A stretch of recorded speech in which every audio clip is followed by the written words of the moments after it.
Bwana, mambo vipi?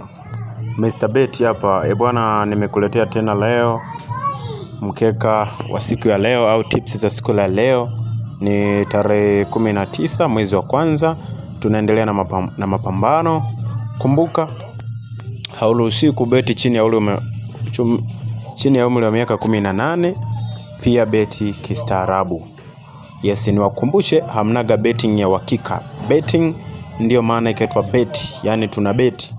Kwa hiyo usije ukajiripua ukatoa hela zako zote za mtaji.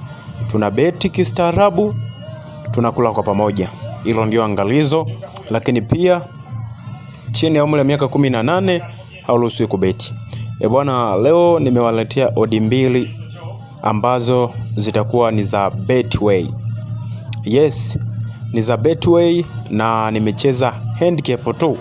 Kwa sasa hivi tukicheza handicap hatujawahi kurosi kwa handicap. Watu na loss over au win on draw. Yes, kwa hiyo wale wadau wangu wanajua.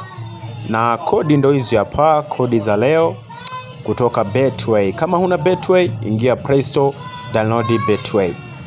Kisha jisajili na kila kitu. Kama hujui kujisajili na jinsi ya kudownload, kwenye group langu la WhatsApp kuna video ya maelekezo na jinsi ya kuipata na jinsi ya kuweka pesa.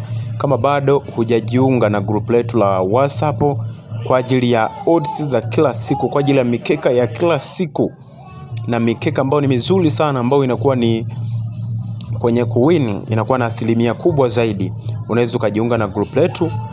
Utachukua namba hapo kwenye comment, utaniambia neno niunge, nitakuunga kwenye group letu. Na pia naweza nikakuwekea link, unaweza kujiunga moja kwa moja. Bwana, kama una tatizo lolote, unashindwa kufanya kitu chochote, unaweza uka comment aina yoyote la tatizo ulionalo, nami nitalifanyia kazi. Lakini pia video ijayo napenda sana nifundishe kuhusiana na handicap. Kuna watu wanasema bana tunacheza ndio handicap leo, hatujui maana yake nini, kwa hiyo tuna win tu hatujui. Kwa somo lijalo nitakuja na handicap. Kwa hiyo cha msingi like, lakini pia subscribe. Unajua watu mnakuwa na roho mbaya, mtu anakuwekea odds lakini bado unamnyima hadi like, unamnyima kusubscribe. Huo nao ni ubinadamu ambao sio wa fadhila. Kwa hiyo tujitahidi ndugu zanguni, share video hii, like video, twende pamoja.